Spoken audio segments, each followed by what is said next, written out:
क्या कर्मों का जाल हमें अगले जन्म तक बांधे रखता है? क्या आज की क्रियाएं ही अगले जीवन की किस्मत लिखती है? तो आखिर क्या है कर्म का सिद्धांत? आइए इस रहस्य की परतें खोलते हैं आज की इस यात्रा में। साथ ही कर्म की परछाइयों में उतरते हुए हम उन सवालों के उत्तर खोजेंगे जो सदियों से अनुत्तरित हैं। कर्म कितने प्रकार के होते हैं? कैसे उनके फल से बचा जा सकता? कर्म और आधुनिक विज्ञान का संबंध। क्या कर्म ही सब कुछ तय करता है? भाग्य का कोई अस्तित्व नहीं है? क्या अगला जन्म पहले से तय है या अभी भी बदला जा सकता है?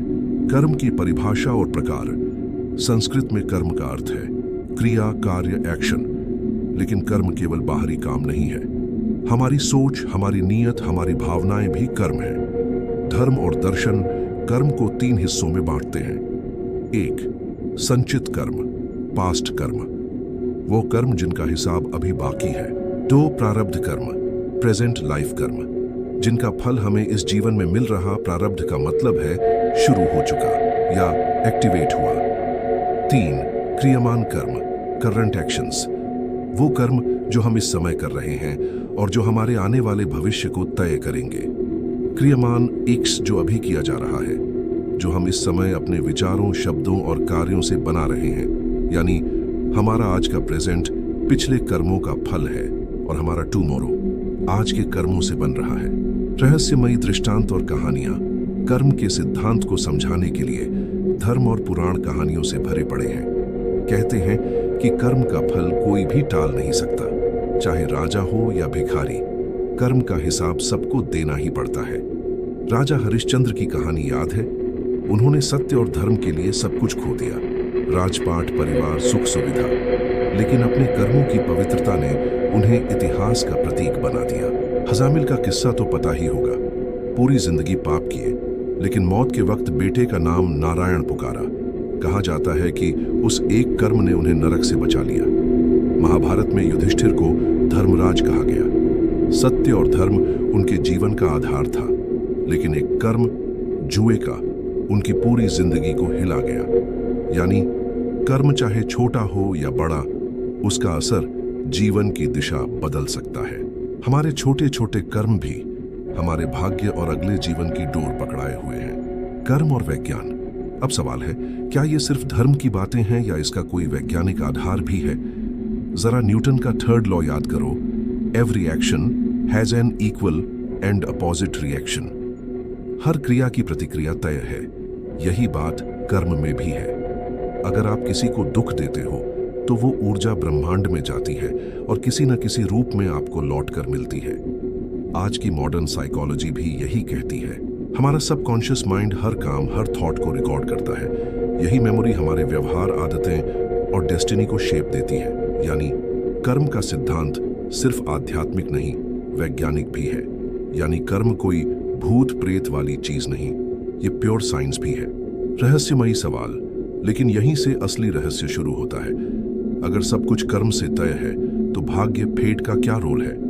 अगर हमारा अगला जन्म कर्मों का नतीजा है तो क्या ये पहले से लिखा है या फिर हम अपने आज के कर्मों से उसे बदल सकते हैं? आध्यात्मिक दृष्टिकोण। आइए जानते हैं धर्मों का नजरिया। भगवद गीता कहती है, कर्म करो, फल की चिंता मत करो। यानी हमारा काम सिर्फ कर्म करना है, फल देना ब्रह्मांड या भगवान का काम है। गीता कहती है, आत्मा अमर है लेकिन शरीर बदलता है। आत्मा अपने साथ कर्मों का खाता लेकर नए जन्म में जाती है। बुद्ध ने कहा, आज जो जीवन तुम जी रहे हो वो तुम्हारे पिछले जन्म के कर्मों का फल है और आज के कर्म तुम्हारे आने वाले जन्म को तय करेंगे। हर थॉट और एक्शन एक बीज है। ये बीज अनकॉन्शियस माइंड में जमा रहते हैं और सही समय पर फल देते हैं। इस्लाम और सूफी दर्शन कहते हैं, नियत से कर्म तय होता है। अगर नियत पाक है तो इंसान के कर्म उसे रोशनी की ओर ले जाते हैं। योग दर्शन के अनुसार संचित कर्म को कर्माशय कहा गया है, यानी कर्मों का भंडार जो भविष्य के अनुभवों को जन्म देता है।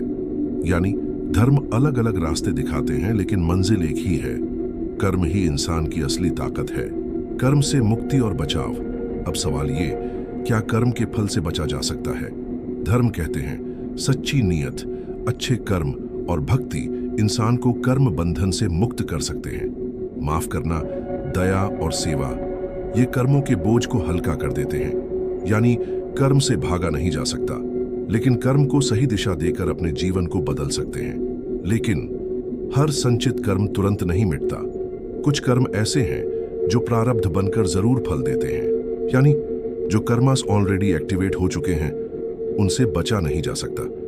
अब सवाल ये उठता है, हम इस कर्म सिद्धांत को अपनी रोजमर्रा की जिंदगी में कैसे अपनाएं? सोच पर ध्यान दो। हर थॉट एक वाइब्रेशन है। पॉजिटिव सोचोगे तो पॉजिटिव कर्म बनेंगे। दयालु बनो। छोटे छोटे अच्छे कर्म जैसे किसी की मदद करना, किसी को मुस्कुराना, ब्रह्मांड में वापस लौटते हैं। फॉरगिवनेस, किसी से बदला लेने की बजाय उसे माफ करना सबसे बड़ा कर्म है। सेल्फ अवेयरनेस, हर वक्त खुद से पूछो, मैं जो कर रहा हूं उसका असर दूसरों पर क्या होगा? याद रखो, कर्म कभी वेस्ट नहीं जाते। हर थॉट और एक्शन यूनिवर्स की किताब में दर्ज हो जाता है। तो दोस्तों, कर्म का सिद्धांत सिर्फ डराने के लिए नहीं है, बल्कि हमें जिम्मेदारी का एहसास कराता है। ये हमें बताता है कि हमारा भविष्य हमारे हाथ में है। आज जो बोओगे वही कल पाओगे। अच्छा बोओगे तो फल भी अच्छा होगा, बुरा बोओगे तो काटना भी वही पड़ेगा। आज का हर थॉट, हर एक्शन आपके अगले जन्म की किताब में लिखा जा रहा है। इसलिए कर्म से भागो मत, क्योंकि कर्म न तो तुम्हें छोड़ता है, न ही कभी तुम्हें धोखा देता है। मौत सब कुछ खत्म नहीं करती, बल्कि कर्मों की किताब अगले जन्म में भी खुलती है। तो अगली बार जब सोचो कि कोई तुम्हें देख नहीं रहा, याद रखना, कर्म कभी अंधा नहीं होता।